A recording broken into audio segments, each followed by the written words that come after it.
welcome back. Well, yes, indeed, some breaking news as you've seen there as well. The Supreme Court has dismissed the appeal of Toyin Cole and the APC. As the APC candidate, they upheld the victory of Siminalayi Fubara as governor, duly elected governor of Rivers State. Well, while we were at that, another scenario also played out. Supreme Court also affirming the election of Kefas Agbo as governor of Taraba State, dismissing the appeal filed by Professor Yahya Sani of the NNPP for grossly lacking in merit. So they're also taking a look at the third case before them, which is being examined now. So Sokoto will be up next, and I know you're thinking one thing already, but let's hold on until that decision comes through, and we will bring them to you as we get them. Indeed, Chamberlain, you know, when you were reading the Taraba story, something that stood out for me, which is the term grossly. You know, you'll hear all manner of reasons that the Supreme Court will give for giving its decisions, and one of them is lacking in merit. And so far, so good. We've heard that on a number of cases, but I think it's the first time we're actually saying grossly lacking in merit. And I think that perhaps lawyers might be able to shed light on what lacking in merit means and what grossly lacking, because it might not just be the normal English we speak. I mean, if you ask me as an English major, I know what I'll say. But who knows? It might mean another thing in legalese. Oh, yes, indeed. So we do have Akande here with us, the former presidential aide. Good morning. Thank you for coming on today. Good morning. How are you doing? So all these court cases have gone the way they've gone. So and you are not looking gross in any way, trust me. Not like a boy. Yeah, it's very grossly merited. Not like merit. But certain people were not happy over the week because of some decisions which they think is not being done properly. For instance, the decision by the CBN to move some departments to Lagos, some senators and some persons reacting, saying, no, that shouldn't be. And then northern leaders also came together asking that, look, we need something to be done about security. So the question of state police popping up again in discussion and lexicon and hugging the headlines, probably. So all of this back in the cycle. So those two issues seem to stand out this week on the part of those who saw them, even though others thought, well, it might have been misconstrued. What did you make of them, though? Yeah, well, on the issue of the fears that have been expressed on the possible relocation of the federal capital to Lagos, I think it's just, you know, I think it's overplaying these ethnic permutations, you know. And I think it's important for, especially people that are in the Senate, to elevate their interventions, you know, much more elegantly. I think it is really below a distinguished senator, not talk of a group, to begin to suggest that, you know, because CBN is moving a banking supervision department to Lagos, banking supervision department to Lagos. That's where all the bank headquarters are. So it's just raw common sense. I mean, if the senators were going to get involved in any matter, it's important for them to look at the whole ramifications. To be a senator is a big deal. You just don't get yourself, you know, involved in such very, you know, I mean, I find it very worrying, you know, to have senators make a national statement, come together as a group to say, hey, what's going on there? This is the banking supervision department that is going back to Lagos where it was before. Makes sense. The same thing with FAN. The headquarters of FAN up until time that Aide came was in Lagos. That is where the hub is the biggest hub for aviation in the country. Of course, followed by Abuja. So when you look at these things, you are just wondering, is there a subtext? And from our experience, you know, when you see people, you know, cry wolf when there is no wolf, there is possibly another subtext that they are trying to push. But what do you think Well, if you said there's a subtext, many were thinking, could it be that they misconstrued the intent for probably inadequate communication or something? No, I honestly think that they're just playing games, because those two movements clearly make sense. If you follow it, it makes sense. It makes sense ordinarily. When something makes sense ordinarily and people try to give it a spin, that is where you need to be careful what is going on. And I think, again, regrettably, is the ethnic dimension that is given to everything, on a very negative spin. Those two things, very simple matter. It shouldn't even have caused any kind of worry, there are more important things for the senators to worry about. Well, some of them even made statements saying, well, this may cost the president. Oh, wow. I think they're just joking around, really. Well, I'm just wondering, I've had cause to ask this question, and I guess we're delving a little deeper. I'm going to be advertising on this program, on hard copy tomorrow. We've been delving a little deeper into these issues. But I'm just wondering how much it is that, ordinary, on-the-face decisions affect, whether, when we think about the political considerations, and how it could be misinterpreted or how it could be construed within political circles, whether that also affects, commonplace decisions that ordinarily should be taken, commonsensical decisions. I don't know, you have been a spokesperson. I'm sure you've also had the privilege of dealing with fallouts like this, right. And perhaps also dealing with, being privy to some of the conversations on some policies that maybe ordinarily those in government would have wanted to push. But when they think of how it can be construed and perhaps the backlash that could follow, they shelve it. Yeah, well, very, very important point, and that goes to the importance of communication.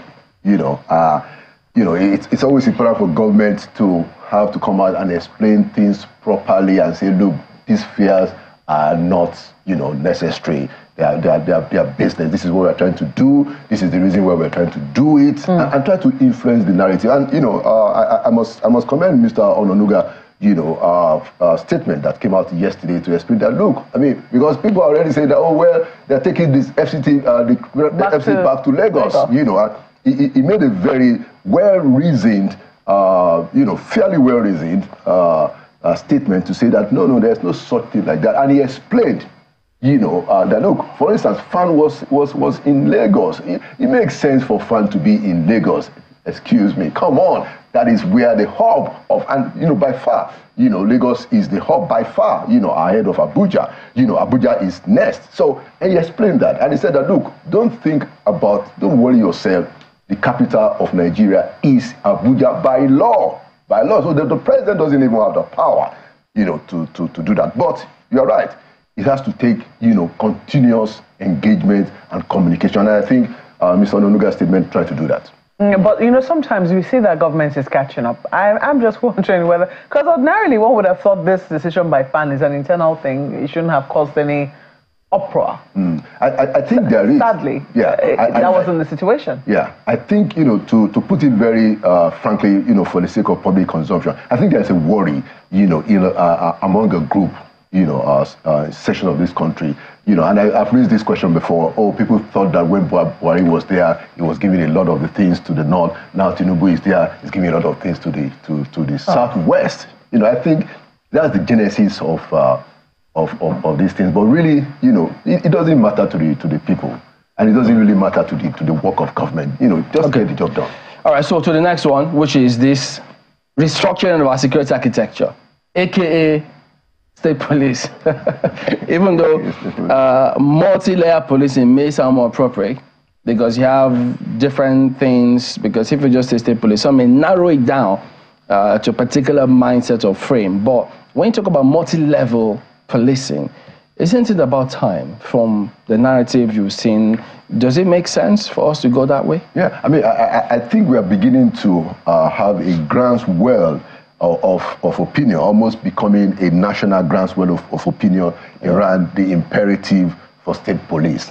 And, personally, it gladdens my heart that everybody is coming to that point. You recall it, after the Christmas Day Eve attack in Plateau, that governors of the North Central actually came around and they were beginning to suggest that, look, maybe we have to take care of our own security just like Amoteku people did in Southwest, So it's a good thing that we are looking at state police, with much more seriousness. This is something that honestly we should have done in the last 8 years as a nation, but a little bit of reluctance here and there. But I think those reluctances are beginning to disappear.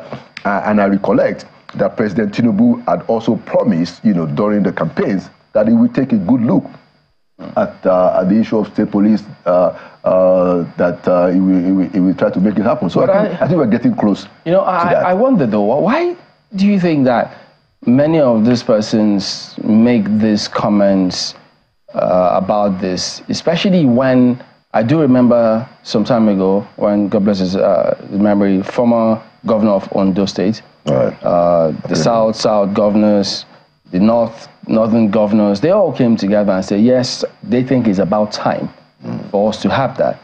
So governors at the time did agree across board that that was the way to go. And then we also have lawmakers. So all of these persons, if they feel hard done by or strongly about it, they can go through their members in the National Assembly and then make a case. So when they make those statements outside the purview of the National Assembly, one wonders, is it that they're also, perhaps, borrowing your words, playing games because they know what to do if they want to? Well, I hope, let's just hope that, that is going to happen. Because, yes, in the last 8 years, for instance, or even since 1999, two aspects. Two groups could have made this happen. The executive could have sent a bill or a member of the National Assembly. It hasn't happened. It didn't happen in the last 8 years. I think something came close in the last 3 years, but it didn't really rise up. So hopefully, as we are garnering this groundswell of national opinion, I think, somebody ought to take this matter to the National Assembly, especially when they have It's been there before. It fell through. Take it all the way through. They just, they told us then, I think it was the 8th Assembly that told us they were going to revisit the matter. Right. They never did. Well, I think, if you look at the constitutional amendment stuff that they do every time, I think they got it up to a point, and I think it ran into a problem that it didn't get maybe the number of states, So some said they didn't know that that was the ultimate intent about multi-layer policing, and then they said, okay, they will have a second look at it.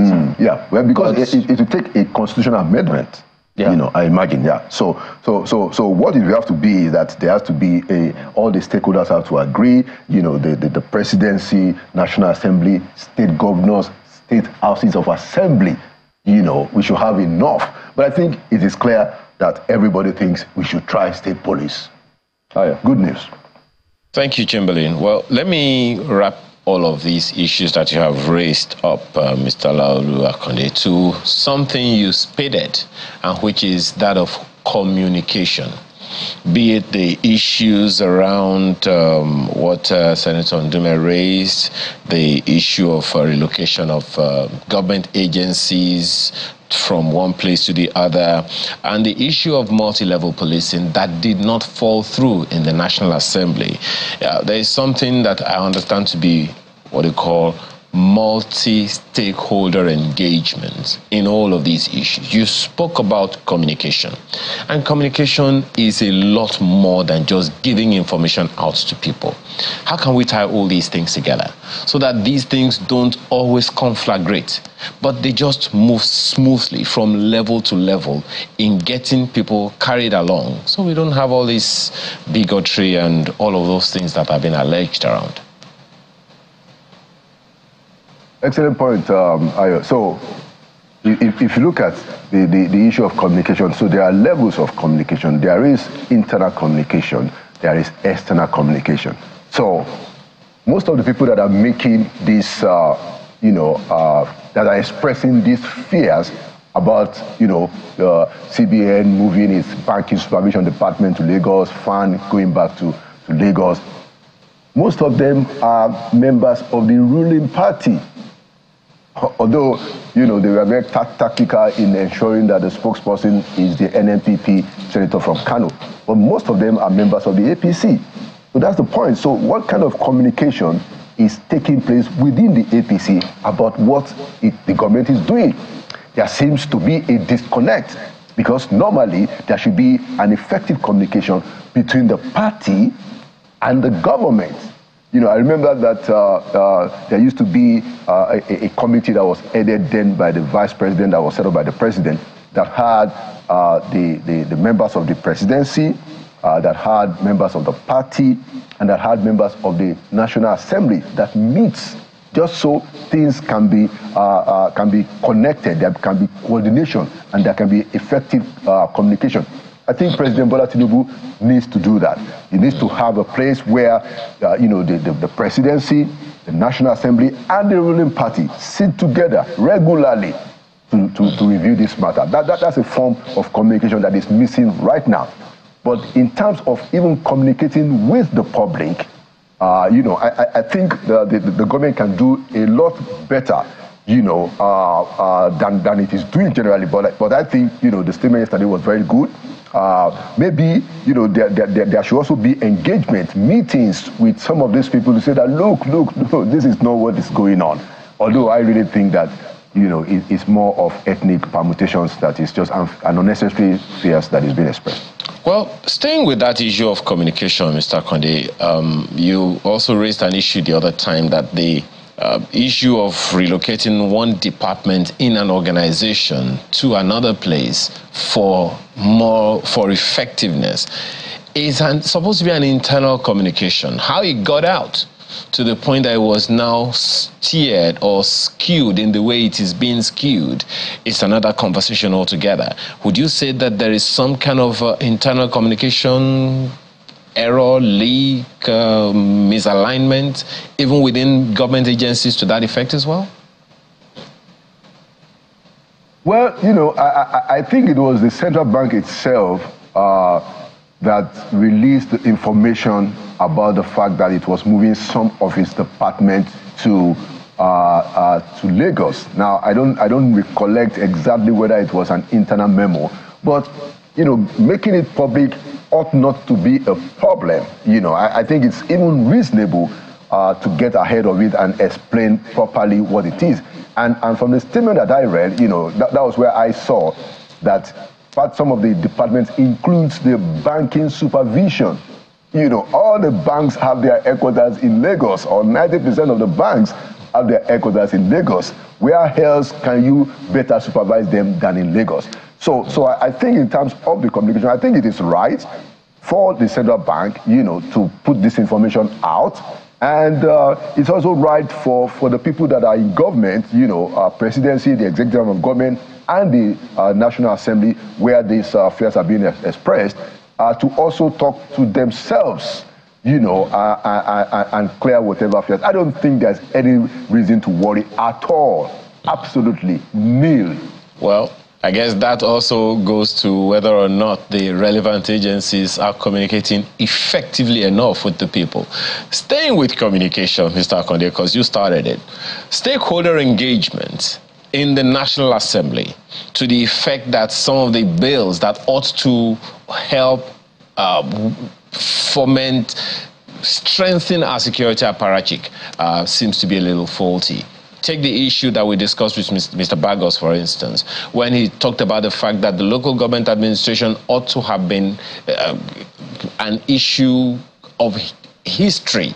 But for whatever reason, they are not able to get that word passed down to the many houses of assembly that we have. What is missing in that stakeholder engagement process? Thank you. I think that there is a lot of unaddressed challenges in terms of how even a party operates. The party machinery itself is not functioning as effectively as it ought to be or as it used to do. So that's one. You know, so you should have all kinds of meetings at the party levels, engagement, you know, so that people can talk to themselves. You are in government, I'm in the party, I'm here and there. That is not happening. But I think to the point about local government, one of the damning experience that we've had, you know, in this Fourth Republic is what I think, you know, this is my view, is the emasculation of the local government. You know, so it's as if the local government does not exist at all.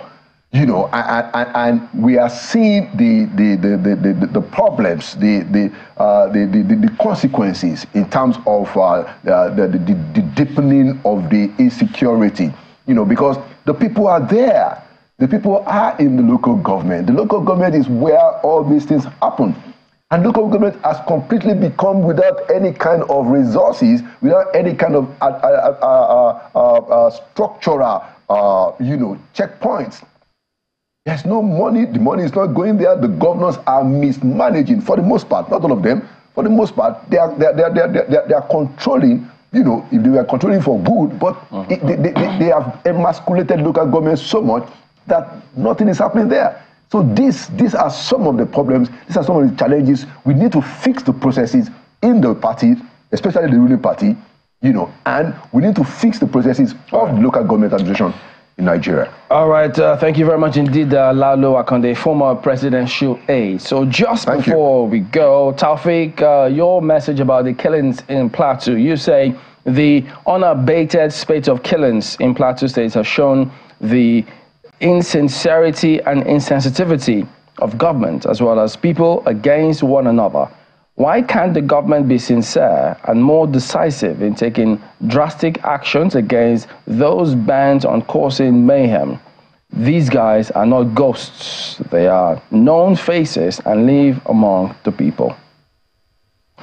Well, that's how far we can go. So Dixon, Ayodiji, several other people will thank you for your messages. So yes, indeed, we do hope that you go on out there, everyone, and do what you can. Set goals, set targets, and achieve for yourself. It doesn't matter if they don't like you. I'm Chamberlain myself. Goodbye. Well, it's not very hopeful today now looking at it, but hey, the only thing we have to keep going is hope. So whatever it is we do, let us not let the candle of hope die. Yeah. Thank you so much. I'm Maokwe Ogun-Yusuf. And don't forget the element of love. It ties it all together. Have a wonderful and productive day. I'm Ayo Makinde.